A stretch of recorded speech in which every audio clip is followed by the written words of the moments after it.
कहानी माँ बेटे के रिश्ते की है। बेटा स्कूल में था, फुटबॉल का बेहतरीन खिलाड़ी था लेकिन पढ़ाई में कमजोर। उसकी माँ हमेशा उसकी पढ़ाई को लेकर परेशान रहती थी। माँ जितनी परेशान थी, बेटा उतना ही बेफिक्र। परीक्षाएं नजदीक आ गईं। माँ ने कहा, तू दिन में जितना फुटबॉल खेलता है उतनी ही रात को पढ़ाई किया करना, वरना पास नहीं हो पाएगा। बेटे ने बात मान ली। वो रात को जागकर पढ़ने की कोशिश करने लगा, लेकिन खेल की थकान के कारण उसकी आंख बार बार लग जाती। जब रात को माँ ने देखा कि बेटा टेबल पर सिर रखकर सो रहा है, माँ को गुस्सा आ गया। बेटे को झकझोरकर उठाया, फिर पढ़ने बैठा दिया। पहली रात जैसे तैसे निकल गई, लेकिन ये रोज रात का तमाशा हो गया। बेटा दिन भर खेल कर आता और रात को थकान के कारण सो जाता। माँ उसे बार बार उठाती, लेकिन वो जब भी उसके कमरे में जाती वो सोता ही मिलता। परीक्षाएं खत्म हो गईं। माँ को रिजल्ट का इंतजार था। उसे चिंता थी बेटे ने पढ़ाई तो की नहीं है, या तो बहुत कम नंबर मिलेंगे या फेल ही हो जाएगा। लेकिन बेटा इस सब से बेफिक्र होकर अपने खेल में लगा था। आखिर रिजल्ट का दिन भी आ गया। बेटा नाचता हुआ आया, हाथ में 80% अंक की मार्कशीट थी।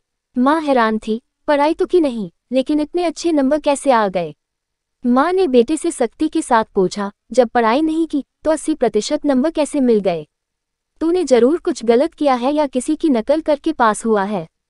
बेटे ने माँ से कहा, नहीं माँ, मैं अपनी मेहनत से पढ़कर ही पास हुआ हूँ। माँ ने कहा, पढ़ाई की ही कब, दिन भर तू फुटबॉल खेलता है, रात में टेबल पर ही सिर रखकर सो जाता था।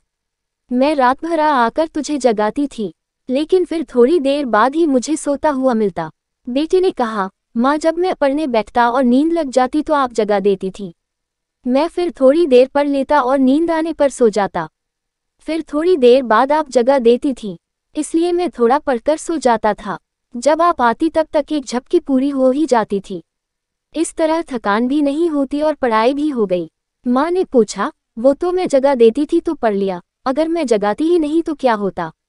बेटे ने जवाब दिया, माँ मुझे इस बात का पूरा भरोसा था कि आप जगाएंगी, क्योंकि मुझसे ज़्यादा आपको मेरी पढ़ाई की चिंता है, ये मैं अच्छे से जानता हूँ। मुझे ये पता है कि मेरी पढ़ाई की चिंता में आप नहीं सोती हैं, और अगर मेरी माँ मेरे लिए जाग रही है तो मैं फेल कैसे हो सकता हूँ। मुझे आप पर पूरा भरोसा है, आप कभी मेरा कुछ बुरा नहीं होने दोगी। मैं आपके भरोसे पर ही सो जाता था। इस तरह पढ़ाई भी हो गई और आराम भी। आप मुझे खेलने से नहीं रोकती हो, मुझे भी आपकी चिंता है, अपनी जिम्मेदारियों का एहसास है। बेटे का जवाब सुनकर माँ की आंखें भर आईं। उसने बेटे को गले लगा लिया। कहानी का सार, अपने माता पिता और उनके प्यार पर जिन लोगों को आस्था और विश्वास होता है वे कभी किसी क्षेत्र में असफल नहीं हो सकते। अपने रिश्तों के प्रति भरोसा और श्रद्धा होना जरूरी है। रिश्तों के प्रति हर किसी को अपनी जिम्मेदारियों का एहसास होना जरूरी है।